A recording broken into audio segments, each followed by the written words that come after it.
So welcome to Black Birch Vineyard in Southampton, Massachusetts. To my right is Ed. This is Mary, Ian, and I'm Michelle. We planted our first vines back last year in 2010, and we plan on opening our winery next year in 2012. We've been friends for about 10 years now, and we hope to grow together our friendship and produce good wine and share it with everyone. Well, let's start in March 2010 when Ian, Michelle, Mary and I sat down for dinner in the house. They came over to watch American Idol, and I had some wine books on the kitchen table, and Ian says, "What's this?" And I says, "Well, I've been toying for a couple of years with doing something with wine, and I was thinking about planting, and I said, my problem is I have a hard time pulling the trigger these days." And Ian's jumped up and he said, "Let's do it." Last fall we put up about 12 different varieties of grapes in maybe 15 or 16 different styles.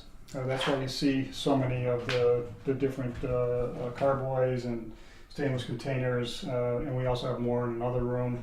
But trying to source grapes, experiment with grapes, and see what kind of wine that we can make. Especially, I think we spent more time this past year working with the hybrids and trying to figure out exactly how to make the wine, and we're happy with our results. You can see behind us here the small, what we call carboys containers, even these smaller containers to 200 liters and 100 liters. We try to keep things small here with our varieties. It allows us to spend more time. It allows us to think about each type of wine and what needs to be done to get it right.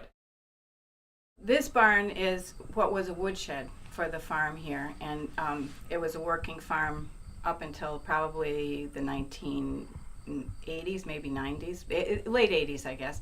And so this upper section we hadn't been using. We've been using the lower section just to store our cordwood, which we do heat with, and our greatest source of heat comes from black birch, which is part of where our name came from.